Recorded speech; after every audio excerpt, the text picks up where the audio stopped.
ونستغفره ونعوذ بالله من شرور أنفسنا ومن سيئات أعمالنا من يهده الله فلا مضل له ومن يضلل فلا هادي له وأشهد أن لا إله إلا الله وحده لا شريك له وأشهد أن محمدا عبده ورسوله اللهم صل وسلم وبارك عليه وعلى آله وصحبه وسلم. باب صفة الصلاة. Chapter of صفة الصلاة. صفة is description, the way to do things. So it has details of the Salah, how to perform the Salah. And this chapter, usually the ulama in the books of Fiqh, they will talk about the Salah from the Fiqh point of view, with the pillars and the conditions and the recommended acts, and what is disliked and what is forbidden, to categorize things for people to know the levels of every deed. And also they would, after all of this, or in the midst of it, they will talk about how to make Salah from the beginning to the end, regardless of the pillars or the conditions and so on, because this is really what a person is supposed to know first.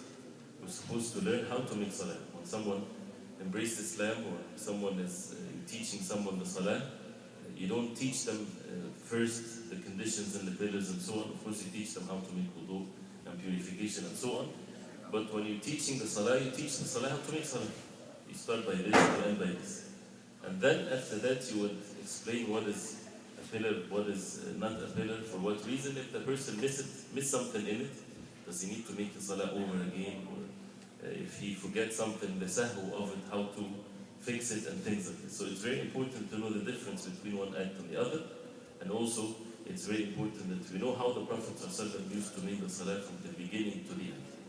So this is the first point. The second point is, before we start the chapter, is that the Prophet ﷺ said in the authentic hadith, صَلُّوا كَمَا رَأَيْتُمُونِي أُصَلِّي. Pray in the same manner you saw me praying. So this is an order for every Muslim. This is an order for every Muslim, that we each and every one of us pray exactly the same way as the Prophet ﷺ prayed. And as we know that there are many things in the Salah that has differences of opinions. So how can a Muslim apply this hadith? We have to apply it to the best of our ability. We have to apply it to the best of our ability. So every move in the Salah we make, we should make sure that to the best of my ability, this is the way of the Prophet ﷺ. Whether the person has the knowledge or as the people of knowledge, but it is not enough unless the means that the person has, this is it, it's limited. It is not enough for the person to say, I would just imitate the way of Imam such and such, regardless whether it's the way of the Prophet ﷺ or not. We have to make sure that when we're making the Salah, what we think of when we're making the Salah, this is what the Prophet ﷺ used to make. So that's why it should be backed with the clear evidences, or the people of knowledge, those who follow the evidence from the Quran and the Sunnah of the Prophet ﷺ. So he says, باب صفة الصلاة. باب صفة الصلاة, how to perform the Salah. The first thing he said, يستحب أن يأتي إليها بسكينة ووقار. يستحب, it's recommended. And الاستحباب meaning that if you do it, you get rewards. If you don't do it, there's no sins. But it means that we should do it. There's wahi in it, right? And the Sahaba radiallahu anhum, they didn't differentiate between what is recommended and what is mandatory when it comes to their actions. They would do everything that seeking the pleasure of Allah subhanahu wa ta'ala. And يأتي إليه, that he will go to the Salah بسكينة ووقار, with tranquility, with peace, with respect, right? Not doing anything. Sakina, the opposite of it is when a person is rushing, is running, is things like that. And the opposite of waqar is to do something that people would consider being disrespectful. Somebody, for example, saying jokes when he's coming to the Salah, and laughing and cracking laughs, and something that is opposite to the waqar. Waqar is when a person has some decency and respect and so on. So someone is going to the Salah, the most important deed in one's life should look like this, should be concerned. From the moment that he gets up to make the wudu, till he gets to the Salah, till he finishes the Salah. He's about to stand in front of Allah subhanahu wa ta'ala, as it's mentioned in the hadith. So this is what the Prophet ﷺ said in the hadith, إِذَا سَمِعْتُمُ الْإِقَامَةِ فَعَلَيْكُمْ بِالسَّكِينَ. If you hear the iqamah, not the adhan, if you hear the iqamah, because if you hear the iqamah, that means that you're going to pray. And you hear it and you're outside, right, you would tend to run and to make it faster. The Prophet ﷺ said, فَعَلَيْكُمْ بِالسَّكِينَ. then if you hear the Iqamah, stay in tranquility, don't rush. Whatever you get from the Salah you do, and whatever you miss you complete it. So this is the first thing. The second thing is فإذا دخل المسجد قال, if he enters the masjid, he will say بسم الله والصلاة والسلام على رسول الله اللهم اغفر لي ذنوبي وافتح لي أبواب رحمتك. Right? And some of the narrations doesn't have Bismillah. It has the dhikr only. But since we're ordered to say Bismillah in anything that we do, right, before anything that a person do, you say Bismillah. So that's why the ulama, they would say Bismillah. Here too we mention it. We say Bismillah wa salatu wa salam ala Rasulullah. Allahumma aghfir li dhunubi waftah li abwaba rahmatik.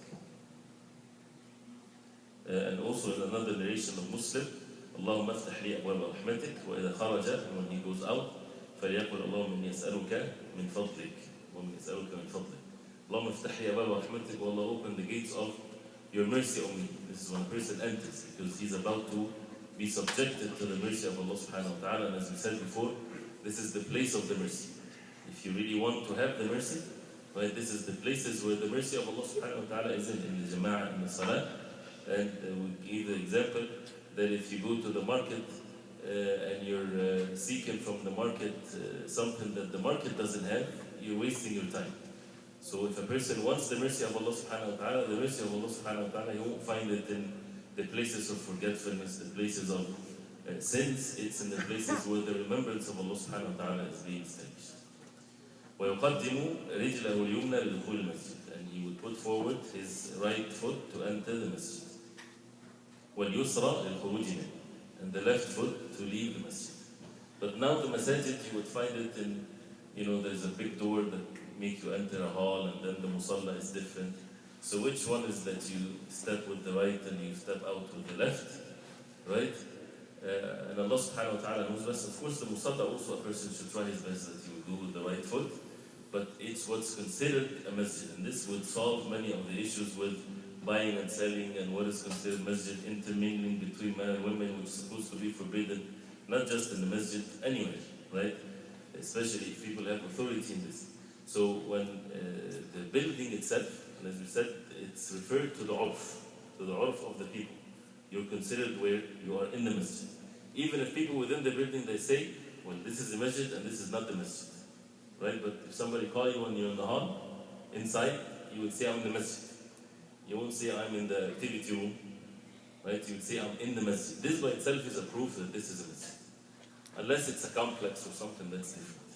So we have to consider this from the outside. It looks like a masjid, but then inside there is rooms. It should be also observed as being a masjid. Allah. وَالْيُسْرَى لِلْخُرُوجِ مِنْهُ. That's why people are building the masajid. They should consider that so that they don't make it confusing for people. So they make the masjid looks like a masjid, and then a building that is attached to it can be for something else. وَالْيُسْرَى لِلْخُرُوجِ مِنْهُ, and the left foot to go out. ويقول هذا الذكر, and he would mention this dhikr, إلا أنه يقول افتح لي أبواب فضلك أو اللهم إني أسألك من فضلك, as it came into the hadith. Then he says فإذا قام إلى الصلاة قال الله أكبر. This is now the things with the salah. إذا قام إلى الصلاة, the pillar of the salah, the first pillar of the salah is standing, al-qiyam. And al-qiyam or standing comes before the takbir, right? This is the order of the pillars. So you have to be standing when you say Allah Akbar. You cannot be saying Allah Akbar while you're standing up. Right? You're trying to get up, and while you're getting up, you say Allahu Akbar and you start your salah. The salah, you did not enter the salah yet. You have to be standing in a standing position, and then you say Allahu Akbar. So فَإِذَا قَامَ إِلَى الصَّلَاةِ قَالَ Allahu Akbar. Can you say something else? No, it's Allahu Akbar. This is what the Prophet ﷺ said. You can find in some of the books of the fiqh other things. If you say other things that will be valid, no, what's valid is what the Prophet ﷺ said. And there's no proof whatsoever that the Prophet ﷺ said anything other than Allahu Akbar. And that's the first thing the Prophet ﷺ would say in the Salah. The hadith of Sahih Muslim and others states this. The Prophet ﷺ did not say anything before the Salah except Allahu Akbar. Unless he's straightening the rules, he would say Istawu and so on, right? But once the first words of the Salah is not Nawaitu is not I have the intentions to pray this. It's not وجهت وجهي الذي خلق السماوات والأرض. It's not the things that some people say when before they start the Salah. You would find them silent for 10, 20 seconds saying something. It's the Prophet ﷺ. There's no evidence the Prophet ﷺ would say anything. The first thing he would say is Allahu Akbar. Intention is in the heart. And then the dua of istiftah as it will comes after that. The dua comes after a person being in the Salah. And the Prophet ﷺ said about the Salah, تحريمها التكبير. تحريمها, that it's become, you are in Salah. That becomes things that are haram for you. Once you say Allahu Akbar, you cannot eat, you cannot drink, and so on. But تحليلها التسليم, and you finish it when you say the Salah. فإذا قام إلى الصلاة قال الله أكبر. This is قال means you say Allah. We're not talking about raising the hands yet, right? The second thing he says ويرفع يديه إلى حذو منكبيه أو إلى شحمة أذنيه في 4 مواضع. And he would raise his both hands إلى حذو. حذو is مقابل, يعني it's in front of, what's حذو? A good word for حذو. You're not touching the shoulders, right? It's in front of the shoulders, in the same level of the shoulders, or شحمة أذنيه, or this ear loop, right? Right in front of it, or by the shoulders. Not that you would touch your ears, no. With the palm, with the inside part of the hands, facing the Qibla. Facing the Qibla, either by the shoulder or by the ears, a little bit higher.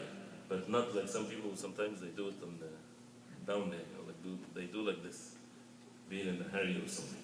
You have to raise your hand to the shoulders or to the ears. And he says, في 4 مواضع. This is in 4 places of the Salah. عند تكبيرة الإحرام, in the very beginning in تكبيرة الإحرام, and this is consensus, right? This is, everybody does this. In تكبيرة الإحرام, in the beginning. وعند الركوع, and when a person before the ركوع. وعند الرفع منه, and when you get up from the ركوع. وعند القيام من التشهد الأول, and when you get up from the first tashahhud. From the first tashahhud, either before you get up, or during you getting up from the tashahhud, or after you stand up and you are in the third rak'ah, you would raise your hands. Either way is valid inshallah. As he says, كما صحت بذلك الحديث عن النبي صلى الله عليه وسلم, as the hadith is authentically reported from the Prophet صلى الله عليه وسلم, Bukhari and Muslim and others. So these are the 4 places where raising the hand is from the Sunnah of the Prophet صلى الله عليه وسلم, when you say Allahu Akbar at the beginning, before ruku', after ruku', and after the tashahhud al-awwal. ويضع يده اليمنى على اليسرى, and you put the right on the left. اليمنى على اليسرى. And the Prophet ﷺ ordered for that to be done like this, the right on the left.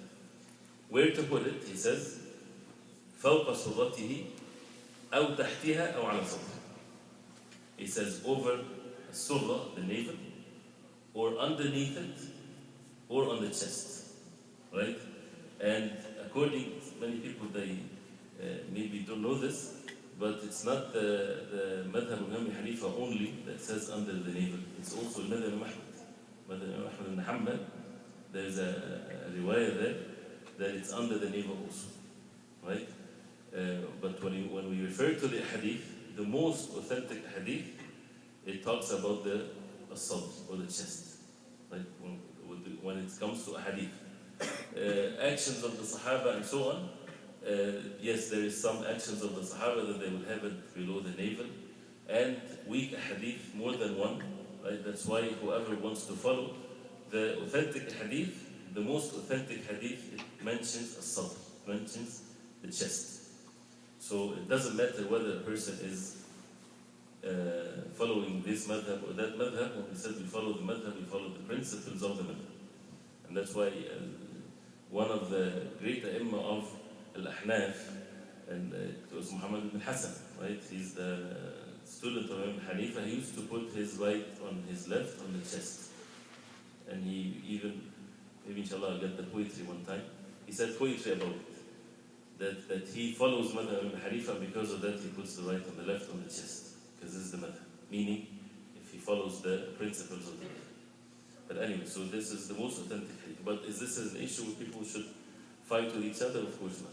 And if somebody follows their opinion, especially if they take the the different set of rulings of how to extract the action. Some would say one hadith authentic, or a whole bunch of Sahaba doing one thing.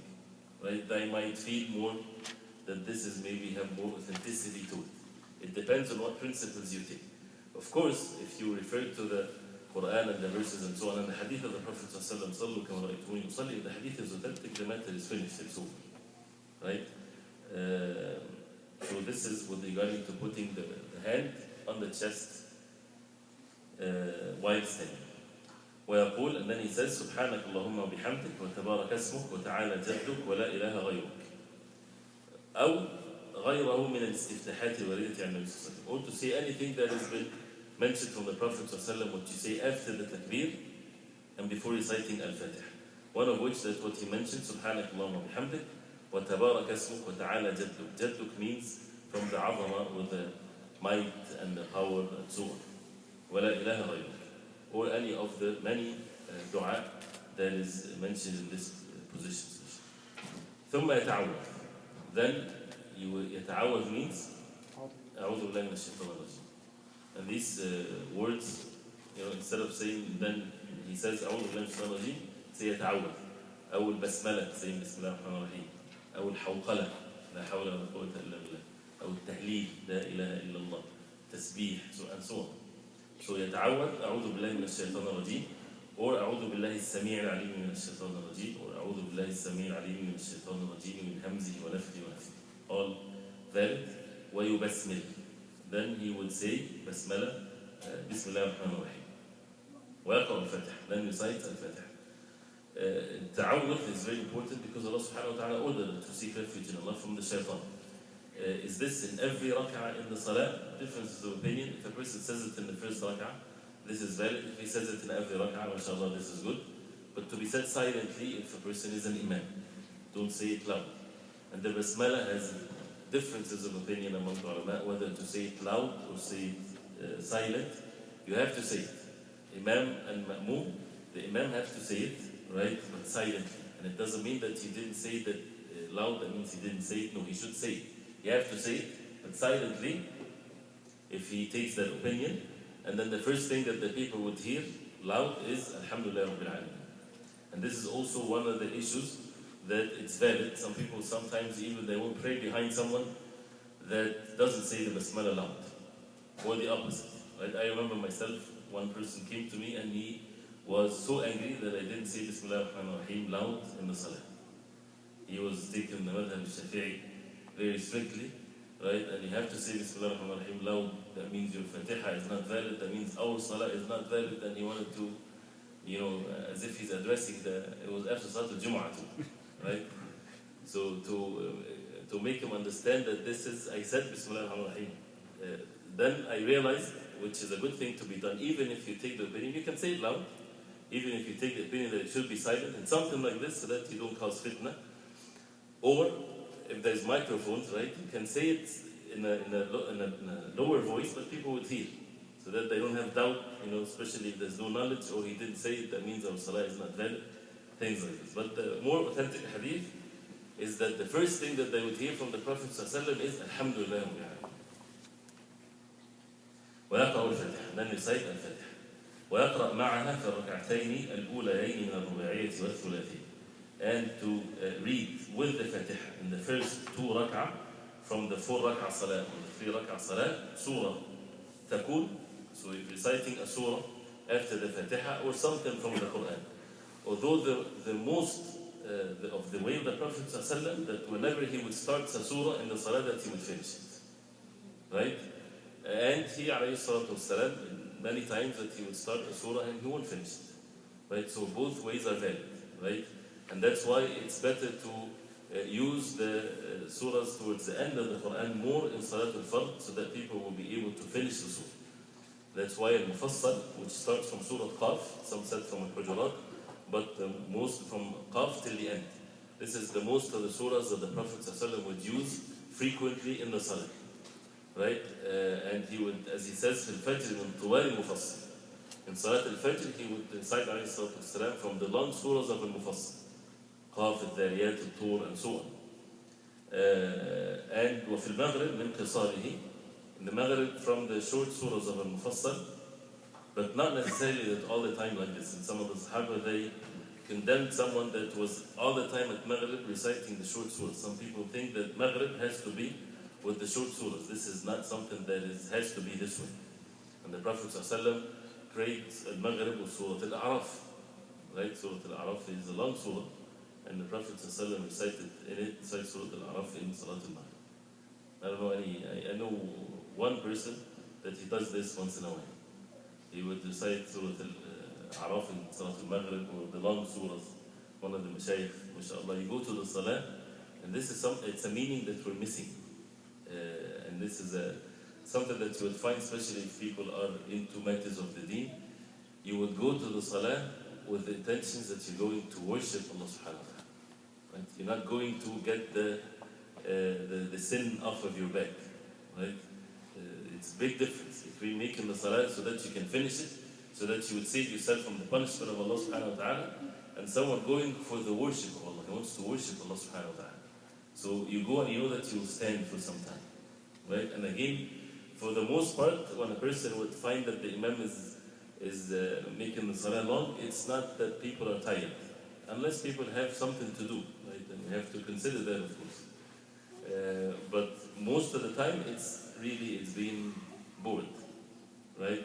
And the word bored is not a very good word, but this is what al-malal or al-dajar. Person, once you're on Salah, shaitan and the heart is busy with matters of the dunya, so the person does not enjoy the Salah as if he is a bird in the cage. He can't wait till the salam so that he can fly out, right? The same thing when the person is in the masjid. And that's why the more the person comes early, the more, as they say, and check this, you would find the most people that run or go fast after the Salah is over are those who came the latest. Right? If you come early, the more that you'll have tranquility, right? In everything. So something, of course, has to do with the heart. But anyway, there are many issues here, but we don't want to take too long in this subject. وَفِي الْبَاقِ مِنْ أَوْصَاتِهِ, the rest of the Salah from the middle surahs of Al-Mufassal. So Salatul Isha, for example, the length of Al-Fajr, Wal-Balad, Al-Layl, Wal-Shams, these types of surahs. And again, it depends on the people behind the Imam. If he feels that they don't mind that they would stay longer in the Salah, then he can do that. And this is something the Prophet ﷺ said, that he would start the Salah and he would want to make it long. But he would hear the crying of a child, and he would feel bad for the mother that she's concerned about her child, so he made the Salah a little faster. But again, this is a relative thing. Ibn Qayyim, inshallah, we can refer to some of what he said in his book, As-Salah. It's a relative thing, right? What is the relative thing? The way of the Prophet ﷺ, behind him, there was the old and the one in need and everything. So if we follow the way of the Prophet ﷺ, if the Imam prays like what the Prophet ﷺ prayed, he is not being long. So if the Prophet ﷺ in the ruku' and the sujood would take the length of 10 tasbihat, right, which is mentioned in the actions of some of the companions, and like when one said this is the most, as he said, he prayed behind someone and he said, or Anas he said, this is reminded me of the Salah of the Prophet ﷺ. And it was said that Umar ibn Abdul Aziz was the one that is making the Salah. They counted 10 tasbihat in the ruku' and in the sujood. And the Prophet ﷺ, sometimes when he would get up from the ruku', he would stay there for some time, to the extent of which they think that he forgot, or between the two sessions, that they would think that he forgot. And the hadith says sometimes that he would do this, alayhi salatu wasalam. يجهر في القراءة ليلا, he would say the قراءة جهرا, loud at night time, ويسر بها نهار, and he would recite it silently during the day. إلا الجمعة والعيد, except in Jum'ah, of course it's loud, and al-Eid, wal-Kusuf, the prayer of al-Kusuf, wal-Istisqa, asking for rain, فإنه يجهر بها, right? Even if it's during the day. So if the sun has an eclipse, right, and the Salah is there, and the Salah is long, whether it's the sun or the moon. And the Salah, the Prophet ﷺ prayed with Al-Baqarah and Al-Imran till the eclipse goes away. So if it's 2 hours, you pray for 2 hours, if it's, things like this. ثم يكبر للركوع. Then you will say Allahu Akbar. Yukabbir meaning you say Allahu Akbar للركوع for the ركوع ويضع يديه على ركبتيه. He would put his hands on his knees, not on his thigh, on his knees. ويجعل رأسه حيال ظهره, and he would make his head in the level of his back, not going up or going down, right? But in the same level with his back. This is all a hadith of the Prophet ﷺ, and he would make it straight, alayhi salatu wassalam. And he would not some of the hadith that he would have his fingers on his shin and wide open. So the hands on the knees and the shin is wide open, on the fingers on the shin wide open. Some people you'd find them going below the knees. That's not from the sunnah, it's to have it on the knees. ويقول سبحان ربي العظيم ويكرره. He would say سبحان ربي العظيم and he would say it more than one time. What is the minimum requirement? At least, right? The ruku' is not valid if a person would say it less than one time, right? 3 times is something that should be the minimum, or more than that, with 5, 7, 10, and so on, 9. وإن قال مع ذلك حال ركوعه وسجوده سبحانك اللهم ربنا وبحمدك اللهم اغفر لي فحسن. If he says in the ruku' and in the sujood سبحانك اللهم ربنا وبحمدك اللهم اغفر لي, as in the hadith al-Bukhari and Muslim, from the hadith of Aisha رضي الله عنها, when the surah إذا جاء نصر الله والفتح was revealed to the Prophet ﷺ, the Prophet ﷺ, after that he would say this dua in his ruku' and his sujood till he died عليه الصلاة والسلام, يتأول القرآن, explaining the Quran with his actions, because Allah subhanahu wa ta'ala ordered him فسبح بحمد ربك واستغفر, make tasbih by the hamd of Allah subhanahu wa ta'ala واستغفر, and ask Allah for forgiveness. So he would say that in the ruku' and in the sujood, سبحانك اللهم ربنا وبحمدك اللهم اغفر لي. Does that mean that you can make dua in ruku'? That's what Allahumma اغفر لي means, right? You're asking for maghfirah in ruku'. So this is something that is valid, right? But the sujood is the place mainly for dua. Or any of the adhkar that is authentically proven from the Prophet ﷺ to be said in the ruku' and in the sujood. ثم يرفع رأسه, meaning to get up after the ruku' قائلا سمع الله لمن حمده إن كان إماما أو منفردا. Saying سمع الله لمن حمده if you are imam or alone, praying alone. سمع الله لمن حمده. ويقول الكل, and the rest would say, meaning the imam, or if you're alone, or the ma'mum, then ربنا ولك الحمد. So the ma'mum won't say سمع الله لمن حمده. The ma'mum would say ربنا ولك الحمد حمدا كثيرا طيبا مباركا فيه ملء السماء وملء الأرض وملء ما شئت من شيء بعد. And or if he wants to continue أهل الثناء والمجد حق ما قال العبد وكلنا لك عبد اللهم لا مانع لما أعطيت ولا معطي لما منعت ولا ينفع ذا الجد منك الجد. Right? Or at least to say ربنا ولك الحمد, or ربنا لك الحمد, or اللهم ربنا لك الحمد, or اللهم ربنا ولك الحمد. All is there. And then ثم يسجد على أعضائه السبع. Then he makes sujood on the 7 organs, or the 7 bones, as the Prophet ﷺ said, أمرت أن أسجد على 7 أعظم. I was ordered to make sujood on 7 joints or bones. على الجبهة وأشار بيده إلى أنفه. The Prophet ﷺ, when he said, I was ordered to make sujood on 7 bones, and then he said على الجبهة. الجبهة is the forehead, but the Prophet ﷺ pointed at his nose. Understand? Like when you say, for example, I was ordered to make sujood on my forehead. Right? This is not your forehead, but that means what? That means the forehead and the nose, right? والكفين, and the 2 hands, والركبتين, and the 2 knees, وأطراف القدمين, and the toes. Right? So the toes have to be touching the ground, not in the air, right? But they have to touch the ground. If a person is making sujood and his leg is swinging, right, and it's not touching the ground, his sujood is not valid. So it has to be touching the ground, facing the qibla. The toes should be facing the qibla, not flat, no, facing the qibla. ويقول سبحان ربي الأعلى. Then to say in sujood سبحان ربي الأعلى. ثم يكبر. Then to say الله أكبر. ويجلس على رجله اليسرى وينصب اليمنى وهو الافتراش. And you know this افتراش, right? In which a person would sit on the left and to make the right foot in an erect position. And the toes of the right foot is facing the qibla, right? ويفعل ذلك في جلسات الصلاة. And this is the way of sitting in all of the different sitting of the Salah. إلا في التشهد الأخير, except in the last tashahhud, if the Salah has more than one tashahhud.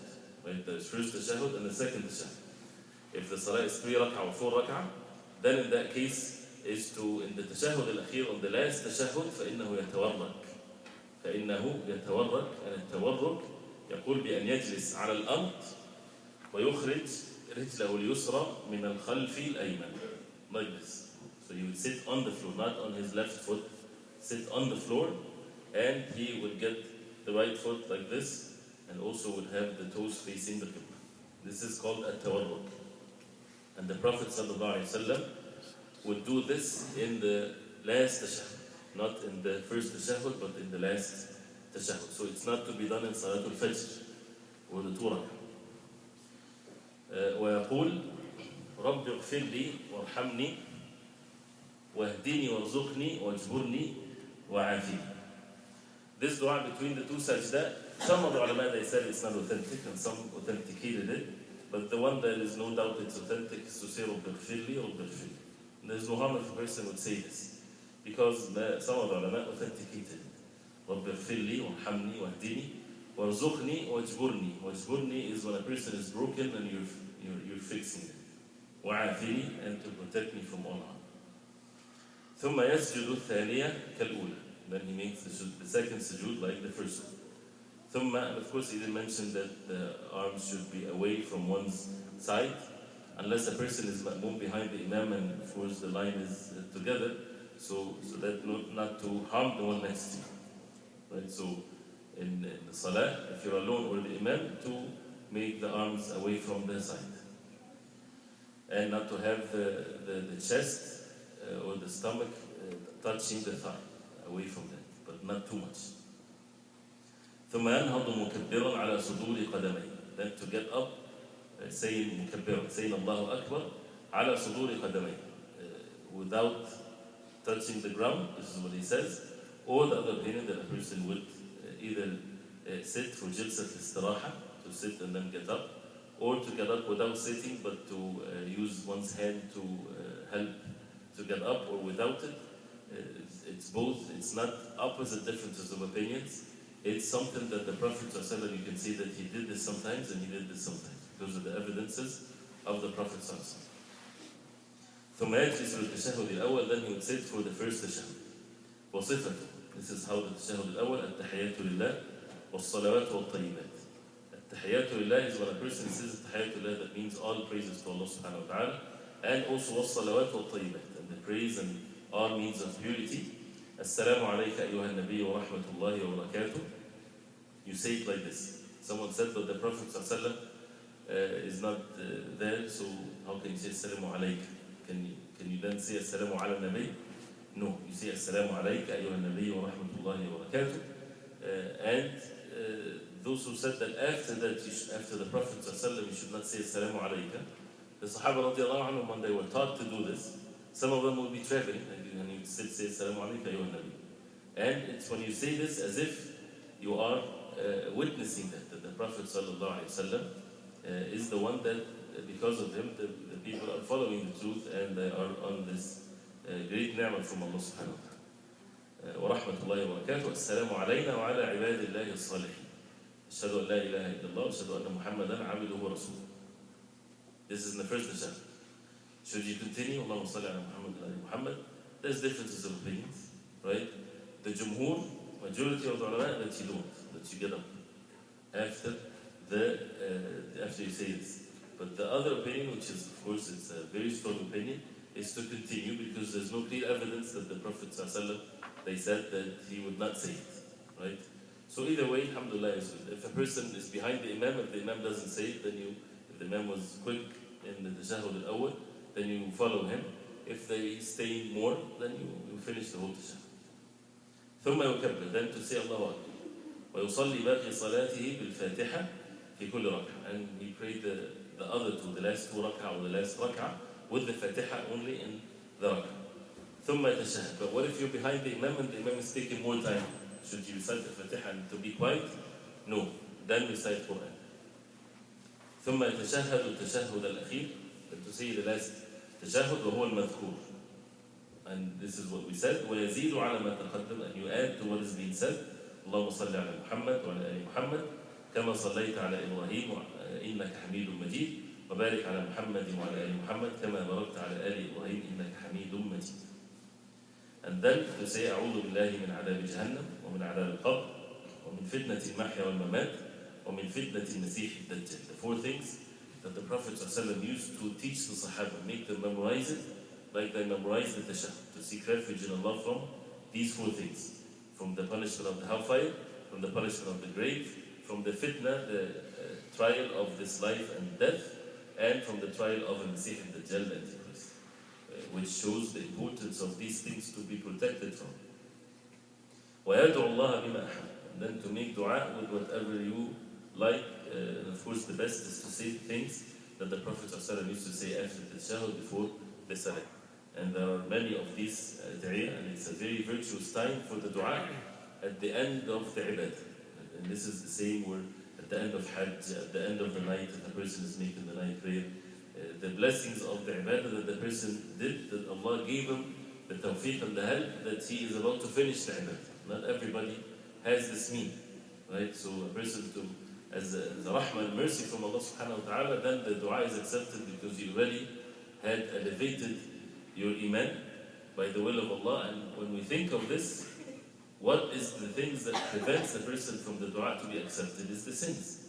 The sins and the forgetfulness. The heart is busy, saying, oh Allah, forgive me, but he really thinking about the food that he's going to eat or something like this. So the heart is busy, or the person sins. The sins that deprive the person from the dua to be accepted, or eating what is haram and so on. And that's why when a person would start his dua with repentance and so on, it's more likely then what after that to be accepted by Allah subhanahu wa ta'ala, and to praise Allah subhanahu wa ta'ala, say salah on the Prophet sallallahu alaihi wasallam. And that's what the salah will do for the person.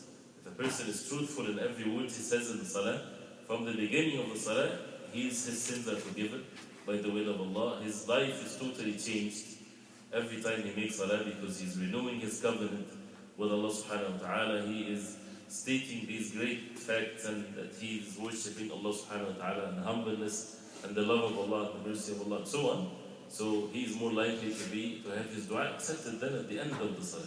So it's such a virtuous one. And of course we will see how the shaitan has taken this joy of this life easy from us when a person is not focusing on one side.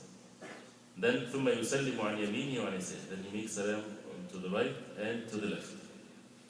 السلام عليكم ورحمة الله, لحديث وائل بن حجر, to say السلام عليكم ورحمة الله, or السلام عليكم. If a person says السلام عليكم, السلام عليكم, that's it. السلام عليكم ورحمة الله, السلام عليكم ورحمة الله, or السلام عليكم ورحمة الله وبركاته, السلام عليكم ورحمة الله, السلام عليكم ورحمة الله وبركاته. So all valid has a hadith from the Prophet ﷺ, but the most frequent, السلام عليكم ورحمة الله, السلام عليكم ورحمة الله. Are both salam is pillar of the salah, or one salam? Because he's going to talk about the pillars afterwards. You know that many people, when the Imam says the first salam, they go with him, right? They don't wait for the second salam, they make salam right away. There's an opinion like this, and it's a difference of opinion, whether it's the first salam that is mandatory or both. Some said it's the first salam. And this is the significance of this is, if a person says Assalamu alaikum wa rahmatullah, and he breaks his wudu, right? And then he says Assalamu alaikum wa rahmatullah, the second one. Does he have to make up something? According to that opinion, he's finished. But according to the other opinion, he has to repeat the salah, because he's not done yet till he finished the two salams, right? And the reason why there's differences of opinions about this is because the Prophet ﷺ said in the hadith that we mentioned earlier, وَتَحْلِيلُهَا التَّسْلِيمِ, that the salah, the end of it is at-taslim. So the alif and lam here, for those of you who will stick in the Arabic language, the alif and lam can be either one or two, either للعهد or الجنس. The alif and lam, if it's for al-jins, meaning for all the taslim, for the taslim itself. If it's for the ahd, it means for that specific taslim. You see what I'm saying? So if the taslim means وَتَحِيلُهَا at-taslim, both are taslim, right? So you're not done till you finish both. But if they looked at the alif and lam as the taslim, as that specific taslim, so the first one is finished. That means you're finished, you're done. How can we figure out the dispute to this? We look at the actions of the Prophet. The Prophet made one salam? No, the Prophet will make two salam. Except in Salat al-Janazah, right? So, two salam, so we should, Wallahu a'lam, continue to do the two salam. And the Prophet said, the Imam has been made to follow him. So if he إذا كبر فكبره and so on. If he says Allah, but then you say after him and so on. So this is, after that he talks about the arkan, and he divides the arkan into arkan qawliya, the pillars that a person has to say with his tongue and so on. We'll stop at this point because of the time, and we'll continue inshallah ta'ala next time.